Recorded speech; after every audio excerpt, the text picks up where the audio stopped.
Hello, everyone.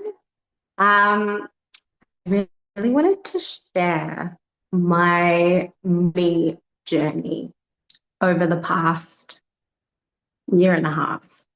With all that's happening in the world, I think it's so important to share how we can overcome the fear that is money and not having enough money. And um, Yeah, my name's Mel. I'm from Yellow House Beauty, and this is my story of money over the last, year and a half, and also my journey building this space, which will be my workplace once it's done. So I've stopped watching the news quite some time ago. And I really did this because I realized it served me no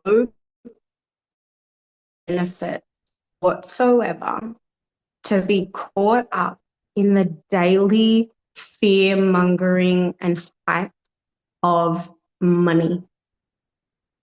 How much money we do have, how much money we don't have, how much everything is costing, inflation, interest rates. And yeah, okay, I'm still in touch with reality. Like, I'm the one that pays all the bills. I'm the one that does all the food shopping. I'm the one that does all the gift buying. So I'm not out of touch with reality. Yes, things are more expensive, but it doesn't serve anyone to be in the constant state of fear because of money. Money isn't actually the problem. Money isn't actually the enemy. And when we look at our relationships with money, money is just a resource. Money is what allows us to have things, goods, services. It's what we use in exchange for goods, services. So money itself isn't bad. The problem is the fear associated with money, the fear associated with not having enough, the fear associated with if I can't pay my bills, what happens to me? If I can't buy food, what happens to me? If I don't have enough for this and that and whatever else, what happens to me? So it's a fear of not enough money and a fear of what happens to me if I don't have enough. It's not a fear of money itself. So when we look at how fortunate we are, particularly in Australia, we have free healthcare. Okay, yeah, you might have to wait for it, but it's there and it's available. We have these amazing services that if you don't have money for food, you can get food.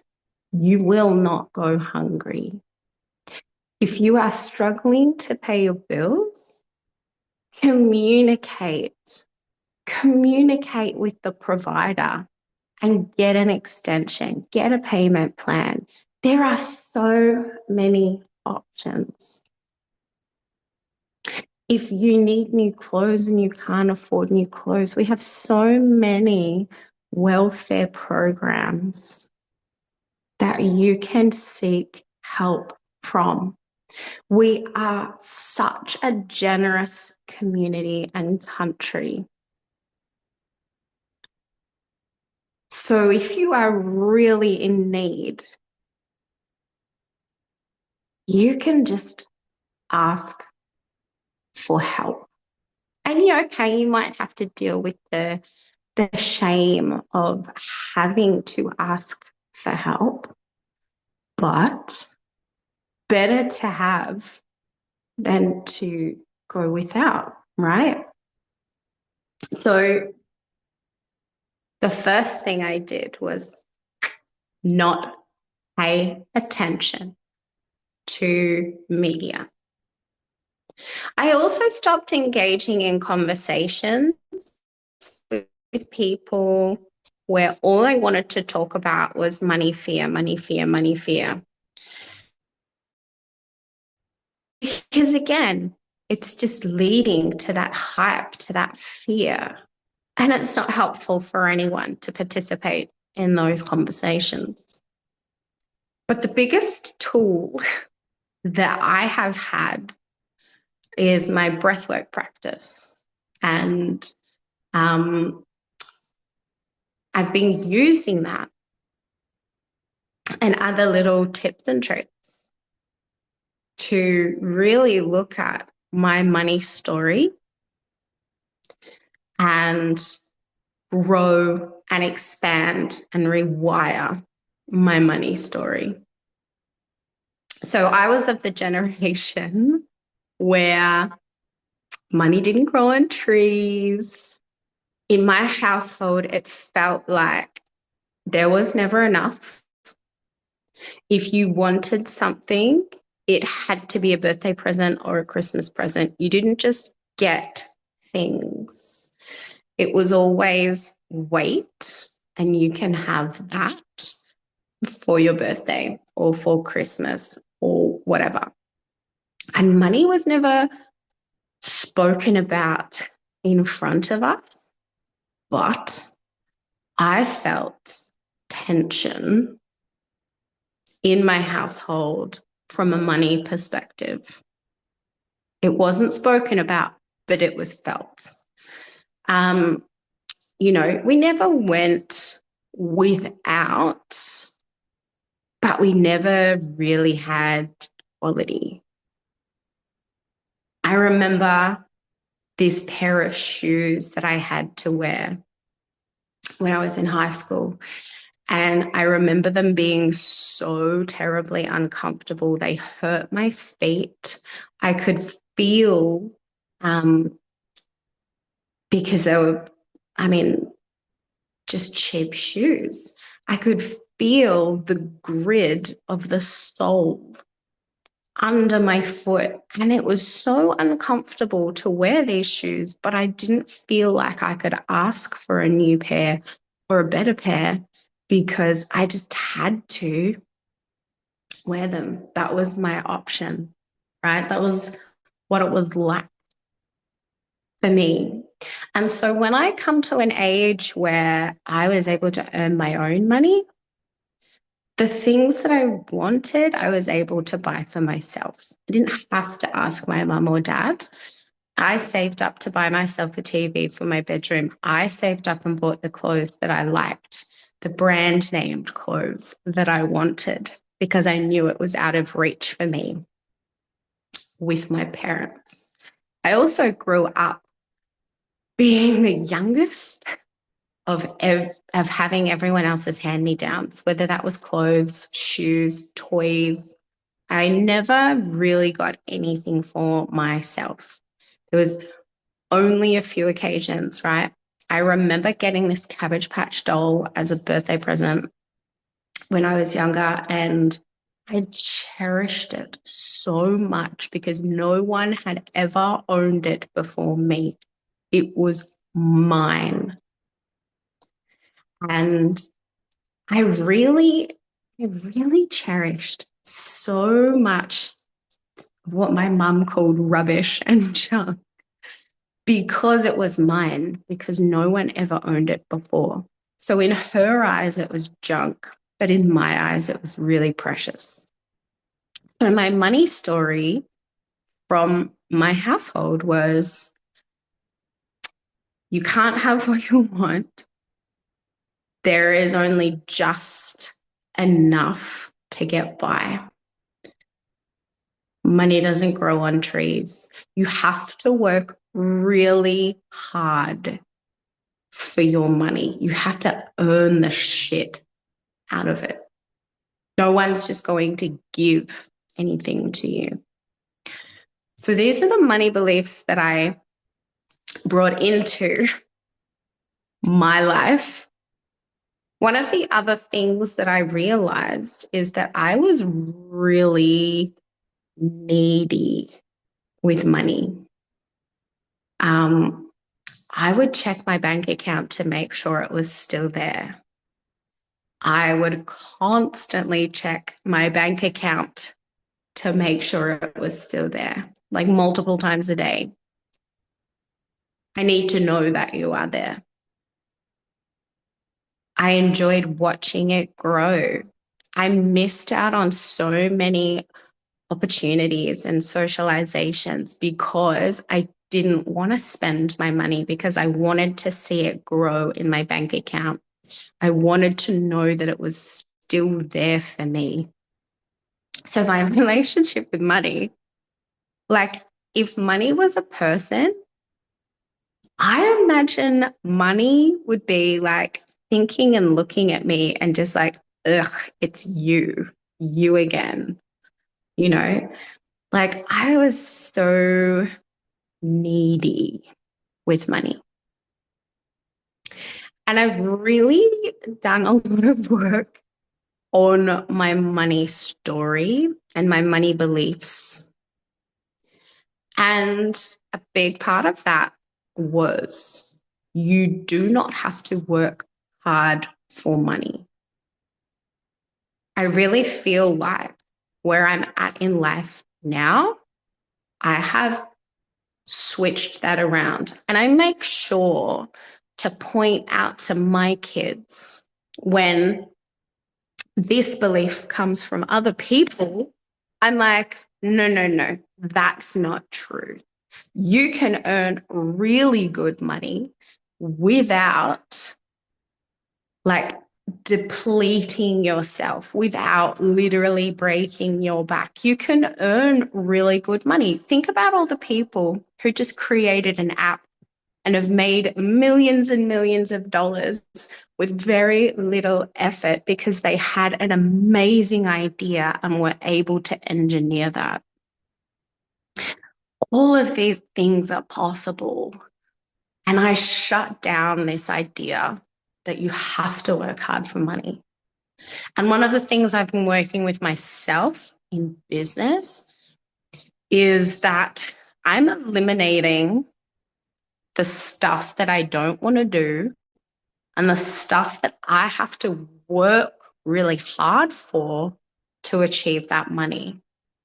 So I'm eliminating, and I actually stopped taking clients for waxing services, for mani-pedi services, because when you look at how much work is involved, how much time it takes, and how much is appropriate to charge for that service, for what I do, it makes very little money for the effort and energy that goes into it.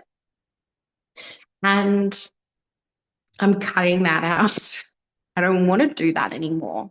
I only want to invest my time into things that I enjoy doing in business and make me feel rewarding, like it's rewarding to do that.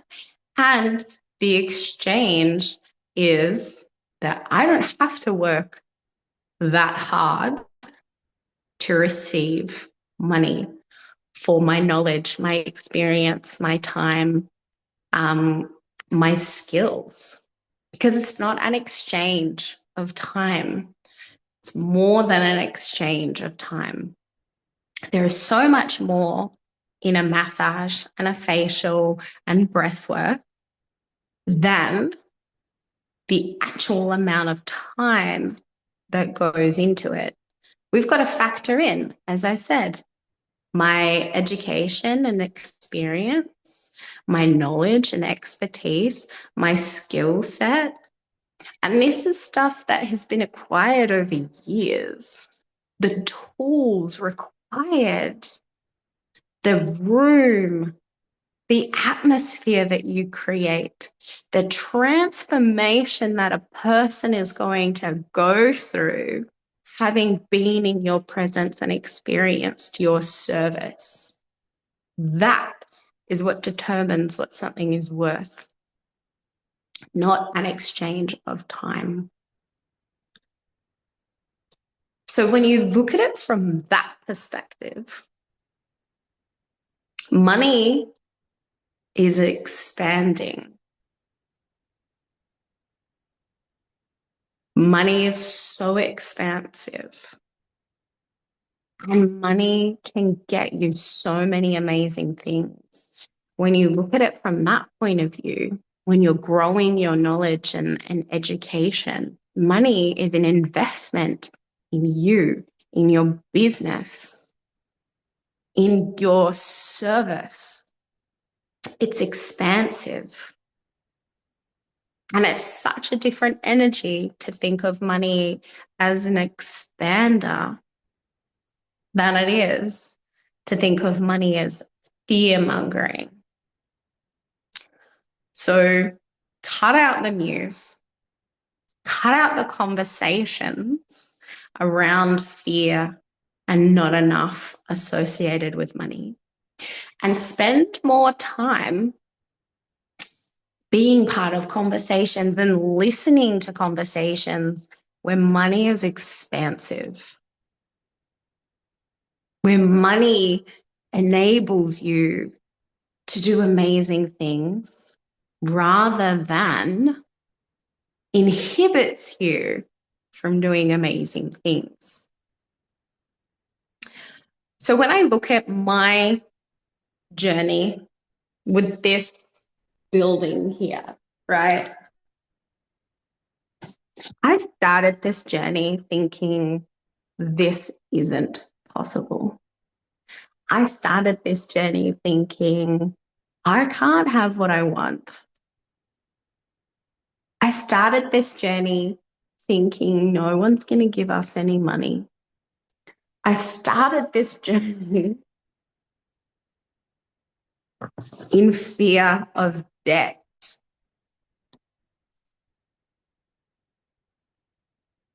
And once I moved through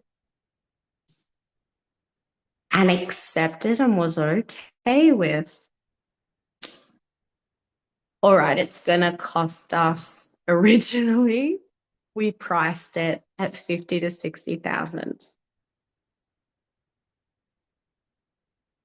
And I look back at that and I think, what a fucking idiot. This is never, ever, ever going to cost 50 to 60,000.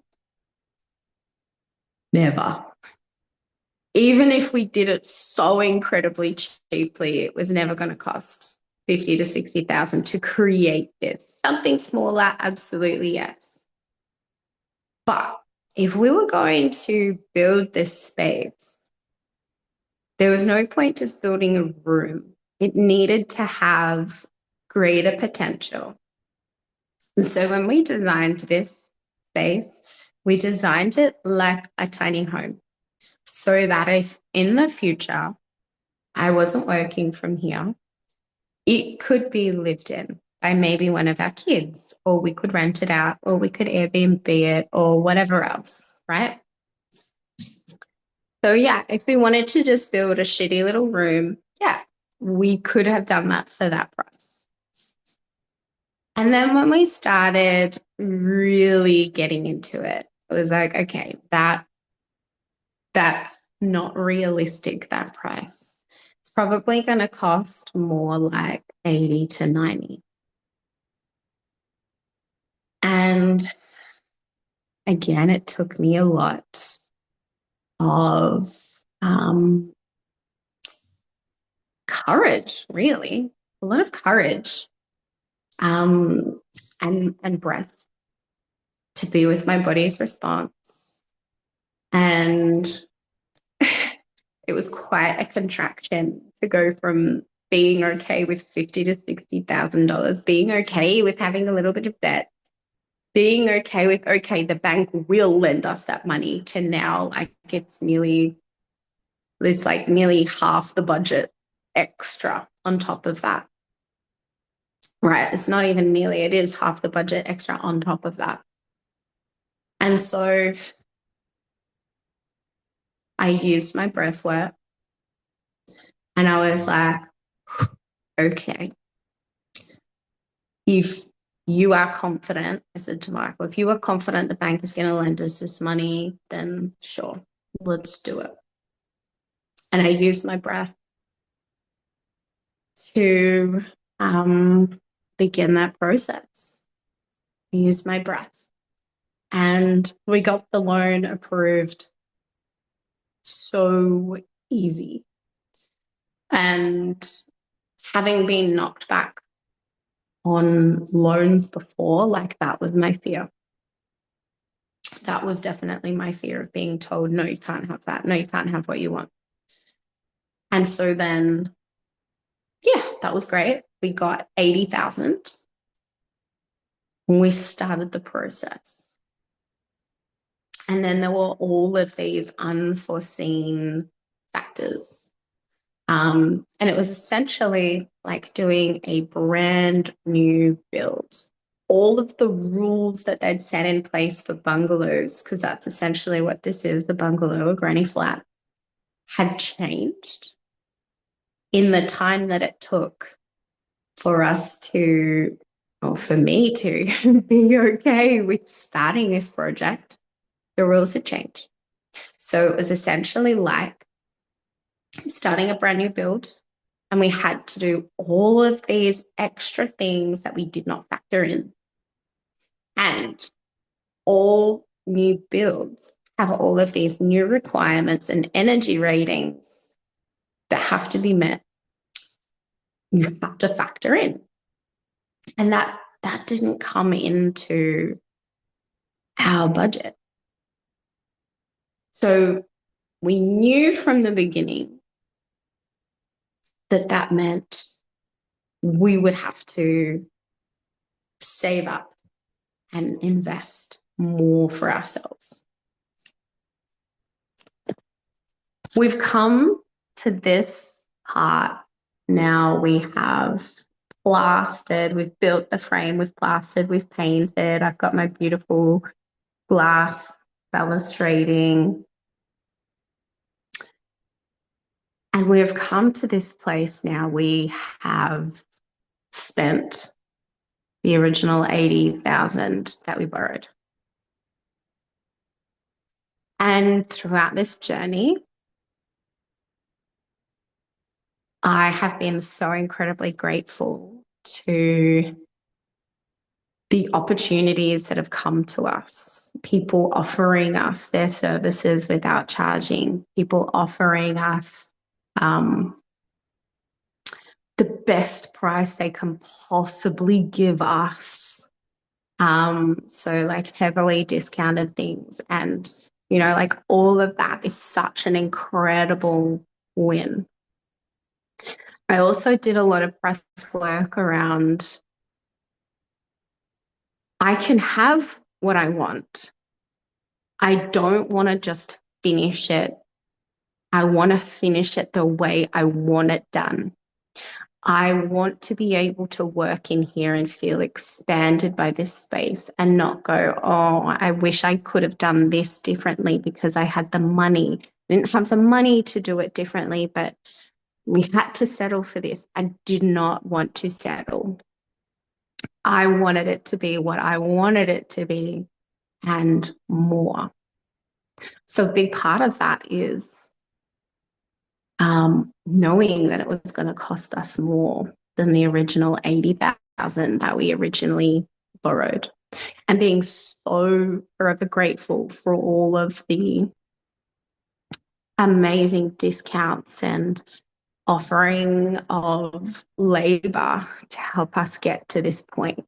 And even like Michael's boss paid for some things. He's like, happy bonus, right? Like Christmas bonus. I want to gift this to you. I'm so grateful to have these connections. Like, we are so blessed. We are so lucky. Um, and, again, as much as it's not directly getting money in our pockets, it's a massive money win to have people offer their laboring services, to have people offer their expertise, to have people offer the best price they can possibly give us to help us out. Like, so incredible. And so, yeah, it took a bit of breath work to be okay with I can have what I want and I will have what I want. And, one of the other things I've really been breathing on is money freedom, not having to figure out where the money's coming from to pay for all of this, but just be free to choose and have what I want without the worry of how much it's going to cost and how are we paying for it. So one of the things that I really, really, really, really wanted, because I really wanted the space to feel so open, was this glass balustrade. It was so important to me that the space feels open and light and spacious. And when we got the quote for the glass balustrading, it was like $5,000, nearly $5,000. When I first got the quote, I was like, okay, all right, I really want this. So if that's what it costs, then that's what it costs. Like, I really want this. It's important to me to have this. So yes, this is what I want. And then they came back and offered us a better price.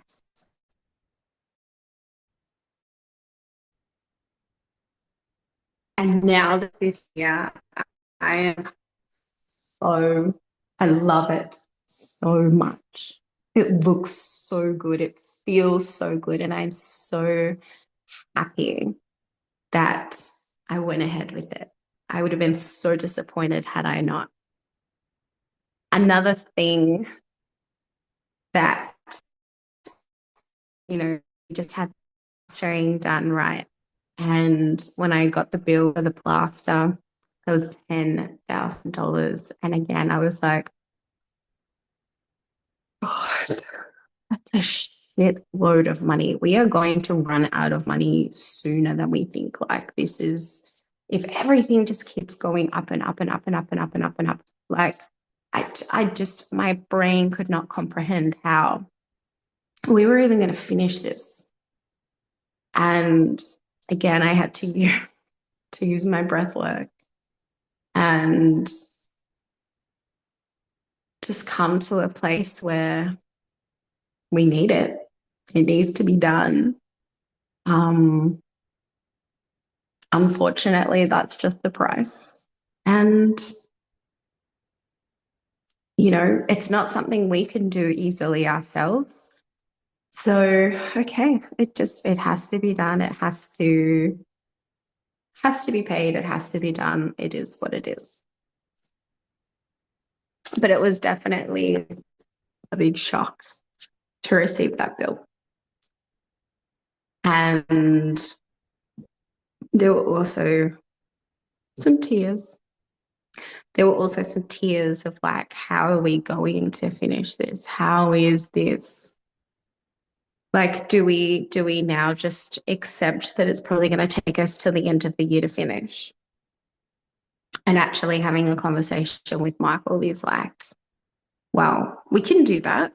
We can stop and we can make it take longer, but also the way prices are increasing, it's harder to get materials, harder to get things freighted from overseas where they're made, where they're manufactured, and then the freight from you know, wherever they come into the country to here, like it's only going to get more expensive. So we can wait. And what might cost us 10 to 20,000 more right now might end up costing us 30, 35,000 if we wait and delay it, which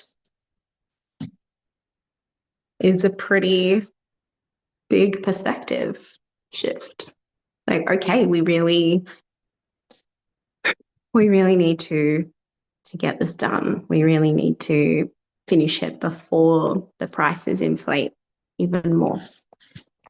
And in the process, I started to inquire with the bank, you know, like what would we need to do if we needed to borrow some more money? And I hadn't done my tax at that point in time. I was totally prepared to do it. And we were able to get more money without me having done my tax, just based on the information that they had previously from when we borrowed the first time. So now we got, again, the thumbs up from the bank. The process was so smooth and so easy. And we've got more money to continue. So at this current point, we've spent our original 80,000 that we borrowed. And then we've been painting. We also met with the cabinet maker. I cried again. I cried again with the quote from the cabinet maker, because I just don't understand how something so small can cost so much. But again, we are getting incredible quality from an amazing trade. We are going to have a stunning finished product like this. We are going to have a stunning finished product with trades who will come back and fix whatever issues we have. But I did need to cry about it. I did need to release that contraction with how much it was going to cost. But at the same time, I'm getting exactly what I want. It's going to be amazing. And I'm getting exactly what I want. And again, we're coming to a point where we have to factor in accessibility of materials, which is a driving factor for increased price. But we have to have it. It needs to be there. And it is going to be exactly what I want. Exactly what I want. And it's going to take up half of the additional money that we got from the bank. It's going to take 15 grand of our money for our cabinetry, but it is going to look amazing.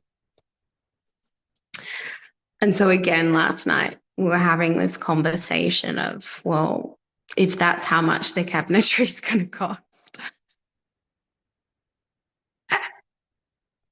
how do we do the rest? How do we get ballpark figures on how much everything else is going to cost?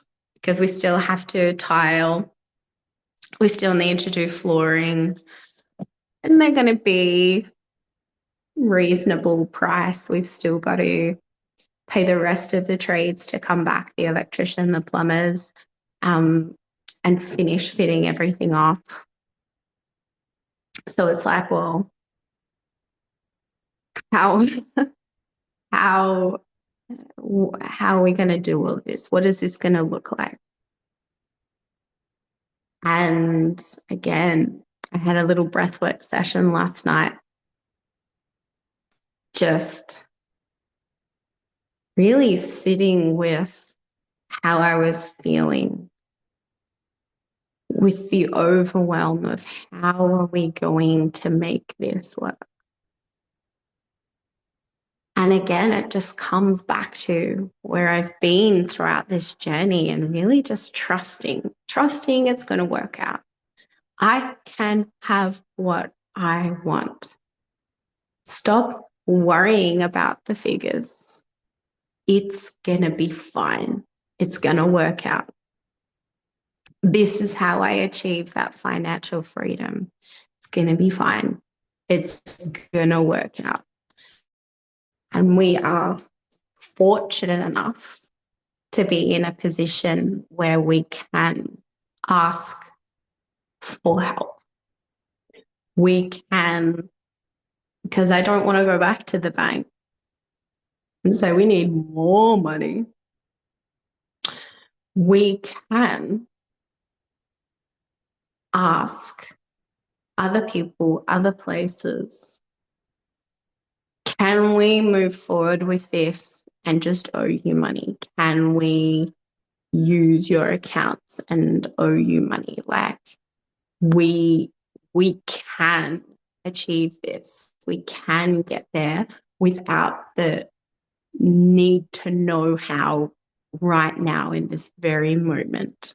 What's going to happen? How's it going to happen? Where's this money coming from? How are we going to do this? And how are we going to do that? Because that's the overwhelming part, right? And being in financial freedom means I get to have what I want. I get to finish this space. I get to start working in this space. And from that place, I'll bring in these higher paying services. I'll bring in the expansiveness of the space. You know what it's like when there's a new business, a new building, and everyone wants to know, what is it like in there? What is that person, like the restaurants, we have an abundance of incredible restaurants. Whenever there's a new one, you always go and try it out, right? I know. And I just really came back to that place of releasing the worry and coming back to the trust and the knowing that it's okay. I don't need to micromanage everything. I don't need to have all of the steps ahead of me. Like I just need to keep moving forward. We just need to be one step ahead. We don't need to know what's happening way down in the future. Like we just need to be in the present moment. And in the present moment, we're picking flooring. I'm picking flooring. And again, I picked my flooring ages ago. And I'm now looking, or last night before I did my breathe, I was looking and I was like, oh, we need to find cheaper flooring. We need to find cheaper flooring. And then I've come back in here this morning and I put the sample against the wall and I'm like, I want that flooring. That is what I want. That will look so good in here. And I've decided that I think I'm going to go with my original choice, to go with that flooring, to go with a wall color that I picked, that I got. And so there's been so many shifts. And as much as I've come back to some of the same things, I'm coming back to them at a different place. I've come back to, I can have what I want a few times. But we're talking about different amounts of money.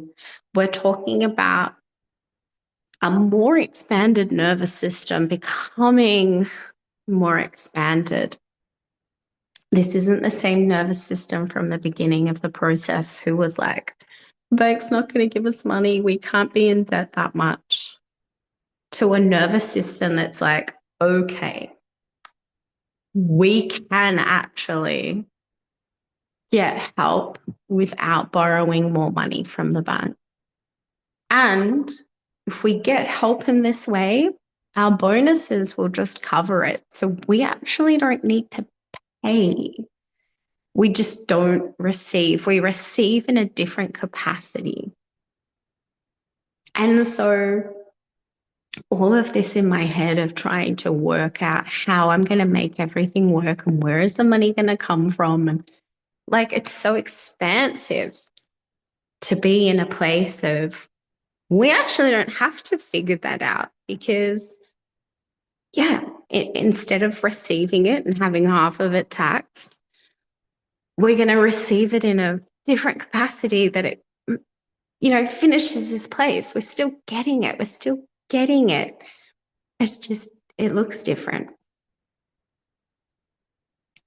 And so that's my money journey thus far when it comes to building this space. And I love coming in here because it feels so expansive to come in here. It feels so expansive to be in this space and look at all these things. And I'm like, I'm so glad that I have this. I'm so glad that I chose this. I love how it looks. I love how it feels. And trusting, coming from a place where I really trust that it's going to be fine. It's all going to work out. And I get to pick the things that I want. I don't have to settle for less because it's cheaper. I can have what I want. I can have the flooring that I want. I can have the kitchen that I want. And I can create the vision that I initially had for this space. I can create this dream. My dreams are possible. This is becoming reality. Instead of, I can't have what I want. No one's going to give us any money. Being in fear of debt. Such a different place to live from. Such a different vibe to live from. Such a different perspective to live from. And every time I've had a little moment of contraction, that's an opportunity of growth. It's an opportunity to move to that next level with money, with this space, with my business, with myself, in my relationship. It's such a different vibe.